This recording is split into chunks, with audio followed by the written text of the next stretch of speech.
সম্মানিত দর্শক, আপনাদের উদ্দেশ্যে পরিশেষে একটি কথা।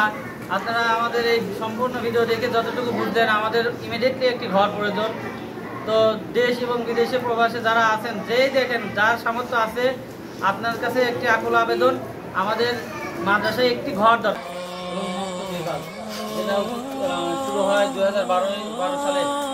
2012 সালে এই ঘরটি দিয়েই আমাদের সর্বপ্রথম আমাদের মাদ্রাসাটি চালু হয়। সেই ঘরটির বর্তমান পরিস্থিতি আপনারা দেখেন, কি ভয়ঙ্কর পরিস্থিতি, যেটা কি বলবো, এখানে আসাও একটা রিস্কের চাপ। আপনারা জানেন হেফজ বিভাগের পড়াশোনা একটু ভিন্ন রকম, নাজারা বিভাগে পড়াশোনা একটু ভিন্ন রকম। তারপরেও আমরা একই ঘরের মধ্যে সেকশন একই সাথে চালাই নিচ্ছি।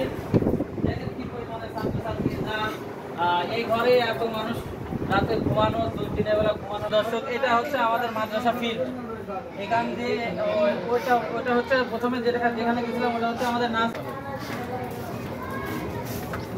আচ্ছা, ওই পাশে কি একটা ঘর ছিল? হ্যাঁ, এই পাশে একটা ঘর ছিল, কিন্তু এটা ছিল আমাদের ক্লাস 3-র ঘর, যেটা আমাদের মাদ্রাসা ক্লাস 3 পর্যন্ত আছে আর কি। এদের ভিতরে ক্লাস 1 আছে।